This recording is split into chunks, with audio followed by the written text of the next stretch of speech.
దేవుని యొక్క ప్రేమ మారడం లేదు, దేవుని యొక్క ప్రణాళిక మారడం లేదు. ఆయన నమ్మదగిన దేవుడు కనుక ఆయన నమ్మకత్వాన్ని కొనసాగిస్తూ ఉన్నాడు మన జీవితాలు.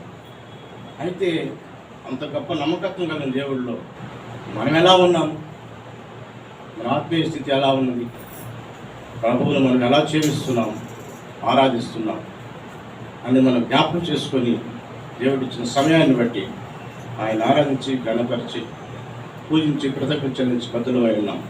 మనం బైబిల్లో నుంచి ఒక మాట చదువుకుందాం. అది యెషయా గ్రంథం, భక్తుడైన యెషయా గారు రాసినటువంటి గ్రంథం 53వ అధ్యాయం. యెషయా గ్రంథము 53వ అధ్యాయం మనకు తెలిసినటువంటి ప్రశస్తమైనటువంటి మాటలు ఉన్న గ్రంథం. అధ్యాయం కూడా 53వ అధ్యాయం. ఇందులో ఒక వచనం మనం చదువుకుందాం. అది 7వ వచనం. యెషయా గ్రంథము 53వ అధ్యాయం 7వ వచనం మనము చదువుకుందాం. ఎవరైనా చదువుతారా? అతడు దౌర్జన్యం నందను బాధింపబడినను అతడు నోరు తెరవలేదు. వదకు తేబడు గొర్రెపిల్లయు వచ్చి కత్తిరించు వాని ఎదుట గొర్రెయు మౌనంగా నుండినట్లు అతడు నోరు తెరవలేదు. ఇది మనకు తెలిసినటువంటి ప్రశస్తమైన మాట. యేసు ప్రభు వారి గురించి చెప్పినటువంటి మాట. ఆయన్ని మనము ఎందుకు జ్ఞాపకం చేసుకోవాలి, ఎందుకు ఆయన ఆరాధించాలి, అంటే ఆయన ఎందుకు పూజించాలి? వేల్పులలో ఆయన వంటి వాడు ఎవరు లేడు. అసమానమైన దేవుడు ఆయన. సరుతు కలిగిన వాడు ఎవరు లేరు. అంత గొప్ప దేవుడిని మనం కలిగి ఉన్నాం. ఆయన గొప్పతనం మనకు తెలియదు, ఆయన చేసిన కార్యాలు మనకు తెలియదు, ఆయన ఏమై ఉన్నాడో మనకు తెలియదు. తెలిస్తే మనం ఊరికే ఉండలేము. ఆ గొప్ప దేవుడు ఎవరంటే మన కోసము గొర్రెపిల్లగా ఈ లోకానికి వచ్చినటువంటి దేవుడు. గొర్రెపిల్ల స్వభావం చాలా సాత్వికమైన స్వభావం. ఆయన చూస్తే మహోగ్రుడు, మహాకాశం పట్టజగినటువంటి అత్యున్నతమైన దేవుడు. మనం జ్ఞాపకం చేసుకోవాలి. ఆయన అంతటి వాడు, మనం ఎంతటి వాడు. ఆయనకు మనకు సమానం ఉన్నదా, లేకుంటే అసలు అవసరం ఉన్నదా అని జ్ఞాపకం చేసుకున్నాడు దేవుడు. అది మనం గుర్తుంచుకోవాలి. మనం పూజించే దేవుడు సామాన్యుడు కాదు, అసామాన్యమైన దేవుడు. ఆకాశ విశాలపరిచిన దేవుడు, ఎంత గొప్ప దేవుడు. మనం ఊరికే ఆరాధిస్తాం, నోటి మాట ద్వారా అలవాటుగా ఆరాధిస్తాం. కానీ నిజంగా జ్ఞాపకం చేసుకొని ప్రభు ఎంతటి వాడు, నేను ఎంతటి వాడును, నేనేమై ఉన్నాను, ఎలా ఆరాధించాలి తెలుసుకుంటే మనం హృదయం బద్దలైపోతుంది. కనుక ఈ మాటలు మనం చూస్తే ఆయన గొప్ప ఉద్దేశంతో లోకానికి వచ్చాడు. వధింపబడినటువంటి గొర్రెపిల్లగా లోకానికి వచ్చాడు. గొర్రెపిల్ల స్వభావం సాత్వికమైనది. దాని పర్పస్ అది మానవులకు ఆహారంగా చేయడమే దాని యొక్క ఉద్దేశం. ఆయన వధింపబడ్డకు చూస్తాం. కానీ ఆ దేవుడు మనం చూస్తే బైబిల్లో లేఖన భాగాలు మనం చూస్తున్నప్పుడు ఆయనైతే నిత్యుడైన దేవుడు, నిత్యము ఉండేటువంటి దేవుడు. ఆయన నిత్య నివాసి అయిన దేవుడు. యుగయుగములు తరతరములు మన పెద్దల కాలం ఉంచుకున్నటువంటి నిత్యుడైన దేవుడు ఆయన. మనం జ్ఞాపకం చేసుకోవాలి. ఈ రోజుని మనం పోవచ్చు, కానీ నెక్స్ట్ జనరేషన్లో ఉంటాడు ఆయన. నిత్యం ఉండేటువంటి దేవుడు ఆయన. ఆయన సృష్టికర్త అయిన దేవుడు. జ్ఞాపకం చేసుకోవాలి. ఆరాధించబోయే ముందు ఆయన గొప్ప గుణాలు మనం గుర్తిగినప్పుడు కనీసం ఒక అంశాన్ని ఆయన మన హృదయాన్ని తాకుతుంది. దాన్ని బట్టి ప్రభువును ఆరాధించవచ్చు. సర్వ సృష్టికర్త ఆయన. సృష్టిని చేసినటువంటి దేవుడు ఆయన. ఇది అలా ఉన్నదంటే ప్రశాంతంగా, ఎంత పచ్చగా ఆహ్లాదకరంగా ఉన్నదంటే ఈ సృష్టిని కలిగజేసిన దేవుడు, మౌనత దేవుడు ఆయన. నోటి మాట ద్వారా కలిగజేశారు సృష్టికర్త. మనం కలిగి ఉన్నాం. ఒక ధన్యులమో సృష్టికర్త అయిన దేవుడు. ఇంకా చూస్తే ఆయన జ్ఞానమైన దేవుడు, సర్వమైనటువంటి అనంత జ్ఞాని. ఆయన జ్ఞానంలో మనం అసలు అర్థం చేసుకోలేము. మన సృష్టికి మనం కలిగజేయడం ఒక పెద్ద అద్భుతం. మానవుని యొక్క శరీరమే ఒక అద్భుతం. ప్రకృతిలో ప్రతిదీ ఆ తాకి చూస్తే ఎంత అద్భుతమైనవో అంత జ్ఞానం దాన్ని కలిగజేశాడు. మనం తరిచి చూసినప్పుడు ఎంత జ్ఞాని మన అవయవాలన్నీ ఒక క్రమంలో అమర్చాడంటే ఎంత జ్ఞాని. ప్రతి ఒక్కదానికి ఒక ఉద్దేశం ఉంటుంది. మన శరీరాల్లో ప్రతి ఒక్క అవయవానికి ఉద్దేశం ఉంటుంది. మనుషుల్నేమి పక్షుల్నేమి సర్వాన్ని అలా కలుగజేసినాడు.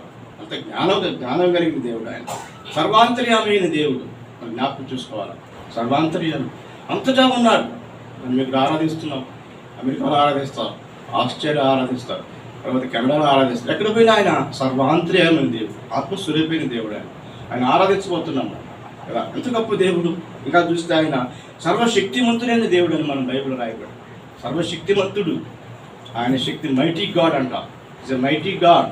ఎంత బలమైన దేవుడో కదా. అద్భుత కార్యాలు చేశాడు, ఆశ్చర్యకాలు చేశాడు. ఆయన దండము బహు బలమైనది కార్యాలు చేశాడు. మనం బైబిల్లో చూడవచ్చు. మన భక్తులు ఎంతోమంది ఆయన ద్వారా నోవహు కానీ, తర్వాత యెహోషువ కానీ, తర్వాత ఏలియా కానీ, ఇటువంటి గొప్ప భక్తులు ఆశ్చర్య కార్యాలు చేశాడు దేవుడి నామంలో. చాలా మందికి తీసుకొని చేశారు. ఇంత గొప్ప దేవుడు ఆయన, అద్భుతకరమైన దేవుడు ఆయన. ఆయన సర్వశక్తివంతులైన దేవుడు, మార్పు లేని వాడు ఆయన. జ్ఞాపకం చేసుకో, నిన్న నేడు ఏకరీతున్నాడు దేవుడు. ఆయనలో మార్పు ఉండదు, మళ్ళీ మార్పు ఉంటుంది. వయసు పెరిగే కొంది కదా, అనుభవాలు మారే కొంది మన మార్పులు వస్తుంటాయి. ఆరాధనలో మార్పు వస్తుంటుంది, లేకంటే మన ఇంట్లో పరిస్థితిని బట్టి, ఉదిమిని బట్టి మార్పు వస్తుంది. కానీ ఆయనలో మార్పు ఉండదు. ఆయన అంతటా అమానమైనటువంటి దేవుడు అనమాట. ఆయన మార్పు లేని దేవుడిగా ఉంటున్నాడు. పరిశుద్ధులైన దేవుడు ఆయన. పరిశుద్ధుడు, పరిశుద్ధుడు. మన పరిశుద్ధుడు కాదు. స్త్రీ పుట్టిన వాడు ఎలా పరిశుద్ధి కాగలరని మనకు పరిశుద్ధత లేదు. కానీ ఆయన పరిశుద్ధులైన దేవుడు, మహిమ కలిగిన దేవుడు ఆయన, ప్రేమ కలిగిన దేవుడు.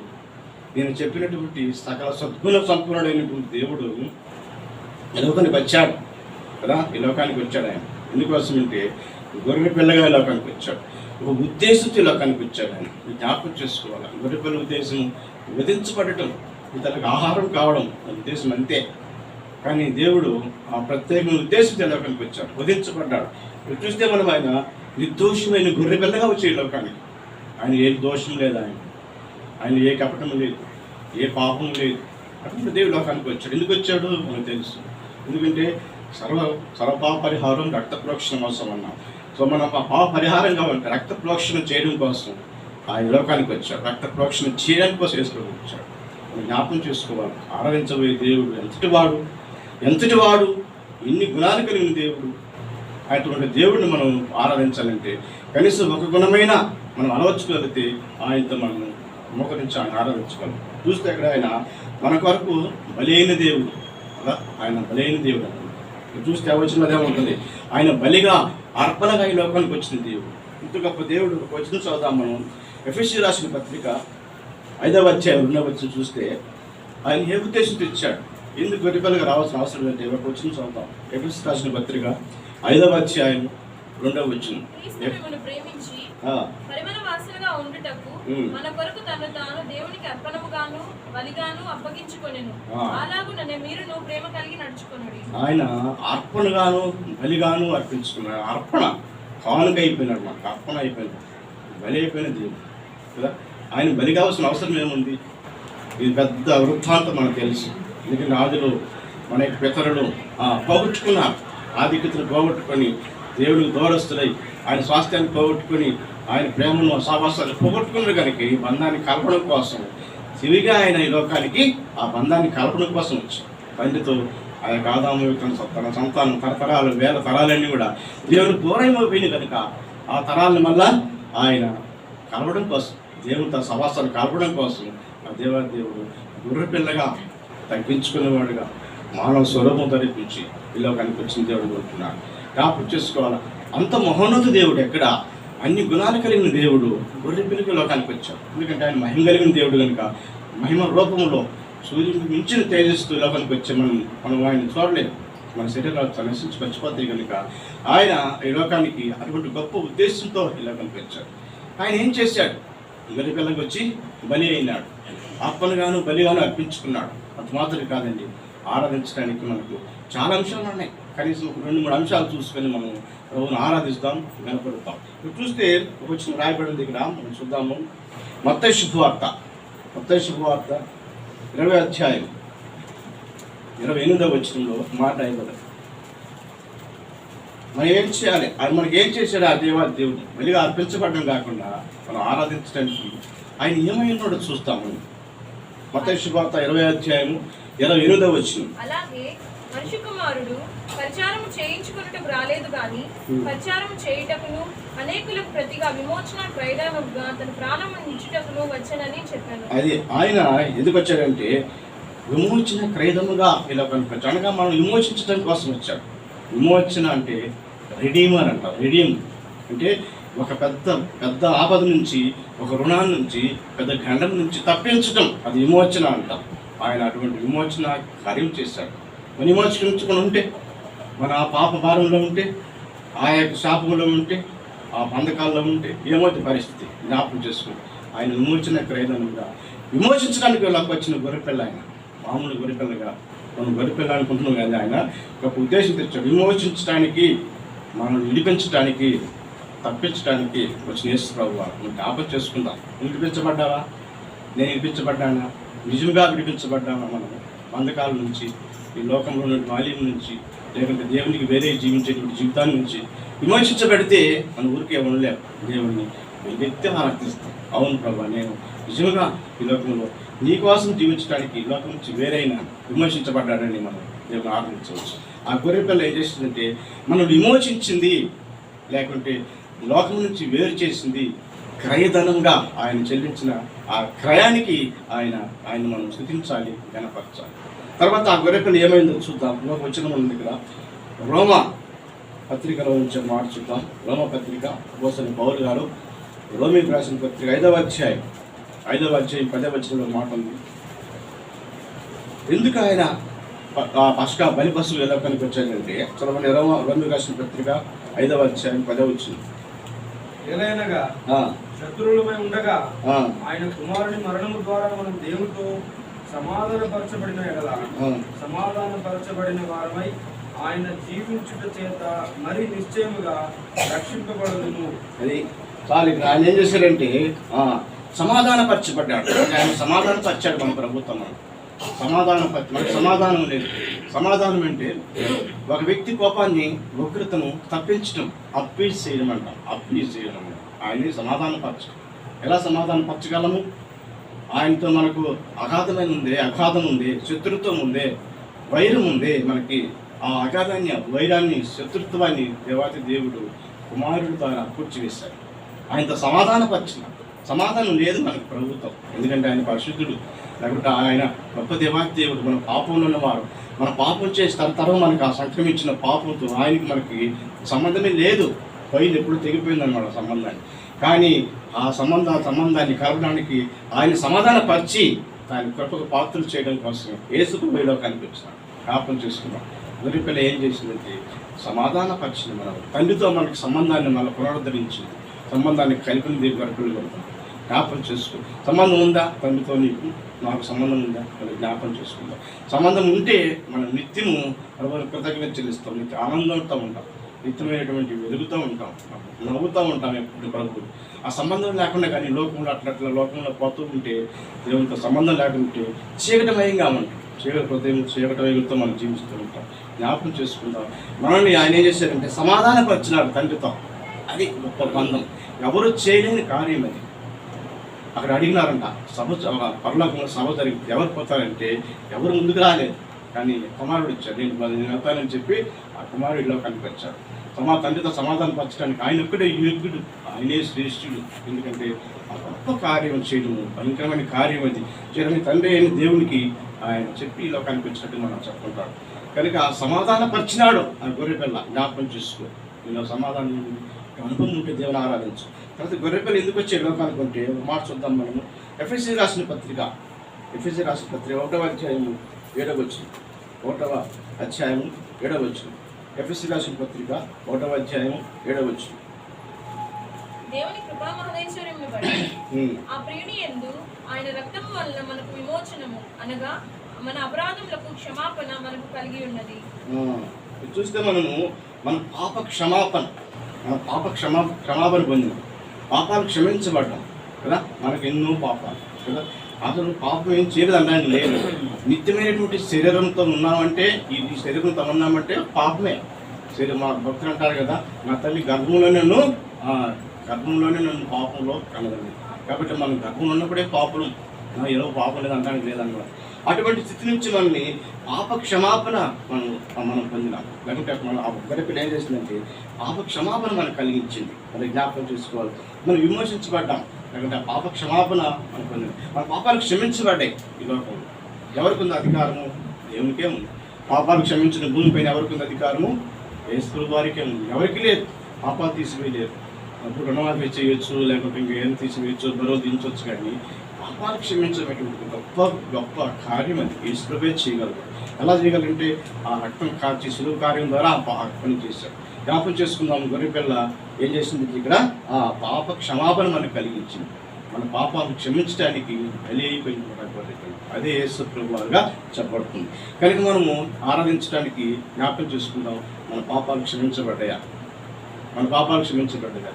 మనం లేచి ఎన్నో పాపాలు, కంటి ద్వారా, మాట ద్వారా, చూపు ద్వారా, తలంపు ద్వారా, హృదయం ద్వారా ఎన్నెన్నో పాపాలు చేస్తుంటాయి. రోజుకి నెలలు సంవత్సరాలు జ్ఞాపకం చేసుకున్నాం. అందుకని మన యొక్క ఎత్తలు ఏం చేస్తారంటే క్రమాన్ని ఏర్పరిచిన ప్రతి వారము దేవుని సన్నిధిలో పరీక్షించుకోవడం కోసం పాపాలు, తలంపులు ఇవన్నీ కూడా. కనుక మన పాపాలు క్షమించబడ్డాయా? క్షమించబడితే లేకుంటే దేవుని యొక్క సన్నిధిలో పరిశుద్ధులుగా ఉంటే, కుమారులుగా ఉంటే ఆరాధించుకోవాలి. కనుక గొర్రెపిల్ల మన పాపాలను క్షమించడానికి బలి అయిపోయిందిగా జ్ఞాపకం చేస్తున్నాం. ఒక మాట చూద్దాం, గొర్రెపిల్ల ఏం చేసిందంటే ఒక మాట ఆయన 2 కొరింథీ రాసిన పత్రిక, ఆ గొర్రెపిల్ల బలి అయ్యడానికి ఏం కారణం అంటే చూద్దాం. 2 కొరింథీ రాసిన పత్రిక 5వ అధ్యాయం 21వ వచనం. 2 కొరింథీ రాసిన పత్రిక అపోస్తలుడైన పౌలు గారు 5వ అధ్యాయం 21వ వచనం నుంచి ఎందుకనగా మనం ఆయన యందు దేవుని నీతి అగునట్లు పాపం ఎరుగని ఆయనను మన కోసము పాపముగా చేసేది. ఇప్పుడు చూస్తే మనం ఏమైనామంటే అక్కడ దేవుని నీతి అయినా, దేవునికి నీతి సంబంధమైన ఇది సాధ్యమా? ఆయన నీతిమంతుడైన దేవుడు ఎక్కడ? మనము అపరిశుద్ధులము, లేకుంటే ఫస్ట్ ఏంటి మనం ఎక్కడ? దేవుని నీతిగా మనం చేయడం కోసం. నీతి మనల్ని చూస్తే దేవుని చూసినట్టుగా ఉండాలి, మనం చూస్తే దేవుని చూసినట్టుగా ఉండాలి. అంత నీతి కార్యాలు మనం చేయగలమా? నీతి కార్యాలన్నీ మురికి కొట్టాలని చెప్పబడుతుంది కదా బైబిల్. కానీ దేవాది దేవుడు ఎంత నీతిమంతుడో, నీతిమంతుడు అక్కడ లేడు. అందరూ పాపం చేసి దేవుడు అనుగ్రహించేటువంటి మహిమను పొందలేకపోతున్నాడు. మన గ్రంథం చదువుతాం. నీతిమంతుడు ఎవరు లేరని చెప్తే ఆ దేవాతి దేవుడు గొర్రెపిల్లను పంపించి చేసుకున్నప్పుడు బలి చేయడం ద్వారా మనం నీతిమంతుడిగా మార్చినాడు. ఎంత గొప్ప ధన్యత! ఎందుకంటే నీతిమంతుడు శ్రేష్ఠుడు, తన కుమారుడైన పరిశుద్ధుడు యోగ్యనే పరలోకానికి కలగాలి. అది గొప్ప కార్యం. అది అక్కడ పాపం లేని రాజ్యం కనుక నీతిమంతుడైతేనే పరలోకానికి పోవాలి, పరిశుద్ధుడే పరలోకం. ఆ దేవుని యొక్క కుమారులుగా చేయబడ్డవారే, కడగబడ్డవారే అది లోకానికి కలగబడినారు. అది ఆయన ఉద్దేశం. ఎందుకంటే మనం దేవుని నీతి ఉన్నట్లుగా చేశాడు. గొర్రెపిల్ల ఏం చేసింది? దేవుని నీతిగా, అంటే దేవుని చూస్తే మనం చూస్తే దేవుని చూసినట్టు ఉండాలనే ఉద్దేశంతో ఆ నీతిమంతులుగా తీర్చబడ్డాం. మనం గుర్తుపెట్టుకోండి, మనం నీతిమంతులుగా తీర్చబడి దేవుని నిత్య రాజ్యానికి వారసులుగా చేశాడు గొర్రెపిల్ల. అంత గొప్ప కార్యం చేసిన నీతిమంతుని జ్ఞాపకం చేసుకుంటామా? సమయంలో ఆరాధిద్దామా? అవును దేవా, నేను అవినీతి పరుడు, నాకు ఏ మంచితనం లేదు, నాకు యోగ్యత లేదు, అంతా చెడిపోయిన వాడను, శరీరం కానీ అన్నీ చెడిపోయినప్పుడు అన్నీ నువ్వు నీతిమంతులు ఉన్నావు చూసావు. నేను చూసినప్పుడు నాలో నీతి పుట్టుకొస్తుందని చెప్పి మనం దేవుని ఆరాధించాలి. కనుక గొర్రెపిల్ల చేసిన గొప్ప కార్యం ఏంటంటే మనం నీతిమంతులుగా కావాలని, దేవుని నీతి ఎగునట్లుగా, అది దేవుని నీతి ఎగినట్లుగా ఆయన కార్యం చేస్తాడు. బలిగా చివరిగా మార్చుద్దాం. గొర్రెపిల్ల ఎంత గొప్ప కార్యం చేసిందంటే చివరిగా మార్చుస్తాం. ఇక్కడ అది ఎఫెసీయులకు రాసిన పత్రికలోనే ఉంది. 5వ అధ్యాయం 20వ వచనంలో, 5వ అధ్యాయం 20వ వచనంలో చివరిగా చూద్దాం. ఆ నీతిమంతుడైనటువంటి దేవుడు తర్వాత ఏం చేశాడంటే గొర్రెపిల్ల లోకానికి వచ్చి ఎఫెసీయులకు రాసిన పత్రిక 5వ అధ్యాయం 27వ వచనం. ఎఫెసీయులకు రాసిన పత్రిక 5వ అధ్యాయం 27వ వచనం చదవండి ఎవరైనా.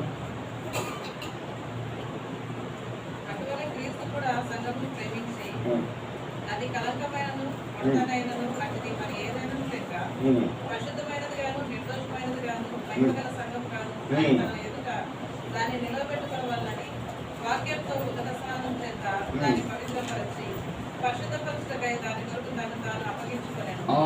తను అప్పగించుకున్నాడు. ఏం చేయడం కోసం అంటే ఆయన మన పరిశుద్ధమైనదిగా, మనం నీతిమంతులుగా, నిర్దోషమైనదిగా, మహిమగల సంఘముగా ఉండటం కోసం ఈ కార్యం చేశాడు. గొర్రెపిల్ల చేసిన కార్యం చిన్న కార్యం కాదు. అది దేవాతి దేవుడు ఏం చేశాడంటే మనం నిర్దోషమైన వారంగా, మహిమ కలిగిన వారంగా, పరిశుద్ధులుగా ఆయన మనం చేయడం కోసం అప్పగించుకున్నాడు. దేవాతి దేవుడు అది అప్పగించుకున్నాడు. తండ్రికి తన ఆత్మ అప్పగించుకున్నాడు. అది గొప్ప కార్యం. బలైపోయినటువంటి గొర్రెపిల్ల చేసిన కార్యం చిన్నది కాదు కదా. మనం ఏం కావాలంటే మహిమ గల వారంగా, దేవునితో సమానమైన మహిమ మనకు ఆపాదించడం కోసం, లేకుంటే నిర్దోషమైన వారంగా దేవుని సన్నిధిలో కూర్చోవడం కోసం, లేకుంటే పరిశుద్ధులుగా ఆయన రాజ్యంలో మనం ప్రవేశించడం కోసం గొర్రెపిల్ల బలైపోయినట్టు మనం చూస్తాం. ఇంత గొప్ప ధన్యత గొర్రెపిల్లకి మనం ఎంత బలపడి ఉన్నాం కదా. ఏం చేశారంటే మనం పరిశుద్ధులుగా చేయాలని, అది ఒక మాట రాయబడింది బైబిల్ గ్రంథంలో, స్త్రీకి పుట్టిన వాడు ఎలా పరిశుద్ధుడు కాగలడు అన్నారు కదా. స్త్రీకి పుట్టిన వాళ్ళు ఎవ్వరు పరిశుద్ధులే కాదు, జన్మతః పాపులు కనుక, నిత్యమైనటువంటి మనకు అంకిలంలో ఉన్న పాపంలో ఉన్నాము కనుక. కానీ దేవుడు మనం పరిశుద్ధులుగా చేయడం కోసమే లోకానికి వచ్చాడు గొర్రెపిల్లగా. అది గుర్తుపెట్టుకోవాలి. పరిశుద్ధులుగా అయితేనే దేవుని రాజ్యానికి వెళ్ళగలం. అది దేవునికే సాధ్యం. గొప్ప కార్యం చేయడం కోసం గొర్రెపిల్ల లోకానికి వచ్చిన గుర్తుపెట్టుకోవాలి. అందుకని చెప్పబడుతున్న ప్రకటన గ్రంథంలో చివరిగా 7వ అధ్యాయం 14వ వచనంలో ఏం చేయాలి? మనం ఆ గొర్రెపిల్లకు మనం కృతజ్ఞత చెల్లించాలి. ప్రకటన గ్రంథం 7వ అధ్యాయం 14వ వచనంలో చెప్పబడింది. ఏం చెప్పబడ్డది? చదవండి. ప్రకటన గ్రంథం 7వ అధ్యాయం 14వ వచనం చివరి. అందుకు నేను, అయ్యా నీకే తెలియనగా అతడు ఇలాగు నాతో చెప్పాను, మీరు మహాశ్రమల నుండి వచ్చిన వారు గొర్రెపిల్ల రక్తంలో తమ వస్త్రములను ఉదుక్కుని వాటిని తెలుపు చేసుకుని. అది మనం చేయాల్సిన ఒకే ఒక కార్యం గుర్తుపెట్టుకోండి. గొర్రెపిల్ల చూసాము ఎంత శ్రమపడింది, ఎంత కార్యం చేసింది, ఎంతగా బలైపోయిందంటే మనం చేయాల్సిన ఒకే ఒక కార్యం ఏం చేయాలంటే గొర్రెపిల్ల రక్తంలో మన వస్త్రములు ఉతుక్కొని తెలుపు చేసుకోవాలి. అది మన యొక్క వస్త్రాలు తెలుపు చేసుకోవాలంటే దేవుని యొక్క సన్నిధిలో మన పాపంలో ఒప్పుకోవాలి, మన స్థితిని ఒప్పుకోవాలి. గొర్రెపిల్ల యొక్క నీతి మనలో ఉందా పరిశీలించుకోవాలి. గొర్రెపిల్ల యొక్క అంత గొప్ప త్యాగం మనలో ఉందా జ్ఞాపకం చేసుకోవాలి. మన వస్త్రములన్నీ తెలుపు చేసుకోవాలంటే అంత సమానమైన పని కాదు, దేవునికే సాధ్యం. ఎందుకంటే ఆయన మనం చూసాము ఎన్ని గుణాలు, ఎన్ని అద్భుత కార్యం చేశాడు, మన కోసం విమోచించబడ్డాడు కదా. మనం విమోచించాడంటే ఆ దేవతి దేవుడు ఆ గొర్రెపిల్ల చేసిన అద్భుత కార్యం జ్ఞాపకం చేసుకోవాలి. సమాధానపరచబడ్డాం మనం. గొర్రెపిల్ల మనం సమాధానపడి తండ్రితో సమాధానపరిచి తండ్రితో ఐక్యం చేసింది జ్ఞాపకం చేసుకున్నాం. తర్వాత చూస్తే మన పాపాలు క్షమించబడి నీతిమంతులుగా, యోగ్యులుగా, శ్రేష్ఠులుగా మన పాపములన్నీ కూడా దేవుని యొక్క వీపుపైన వేసుకున్నాడని చెప్పాడు. మన పాపాలన్నీ కూడా వీపుపైన వేసుకున్నాడంట. ఆ తూర్పుకి పడవకి ఎంత దూరము మన పాపానికి దూరపరిచినట్టు. ఇవన్నీ మీకు జ్ఞాపకం చేసుకున్నప్పుడు మనం ఉడికే ఉండలేము. దేవుని ఆ గొర్రెపిల్లకు కృతజ్ఞత చెల్లించాలి. ఆ సర్వశ్రీ దేవునికి మనం కృతజ్ఞత చెల్లించాలి. దేవుని మనము ఆరాధించాలి. ఒక్క గుణం, ఒక్క అంశం మనం తాకినా కానీ ప్రభువుని మనం ఆరాధించవచ్చు. అన్ని అంశాలు పని లేదు, కానీ కనీసం ఒక్క అంశాన్ని బట్టి మనం కృతజ్ఞత చెల్లించి దేవుని కనపరిచి దేవుని ఆరాధించడానికి మనకు దేవుడికి గొప్ప సమయాన్ని ఇచ్చాడు. దేవాది దేవుడికి నేను కృతజ్ఞించండి. దేవుని మాట దీవించుకున్నాను. అందరూ లేచి నిలబడతారు.